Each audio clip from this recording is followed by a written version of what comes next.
Takže takto nejak to vyzerá, keď včelár nestíha. Respektíve včely nás prekvapili silným jarným rozvojom, keďže je veľmi teplo. Tu nám mám prírezy pripravené. Tu už mám pozbíjané ramíky, pozbíjané. Tu nás zatavujem medzi stienky. No a tu nám mám hotové pripravené nastavky, ktoré idem všetko pridávať do včiel ako tretie nastavky, keďže je masívna znažka. Včely nemajú kde ukladať nektár, potom obmedzujú matku s plodovaním a tým pádom, keď matka nemá kde klásť, tak sa chcú rojiť.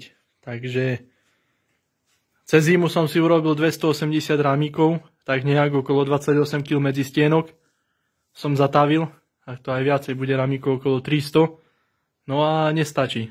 Nestačí, treba robiť odložence, zmetence, pridávať nastavky a už sa mi minuli všetky ramiky. Takže takto aj môže dopadnúť.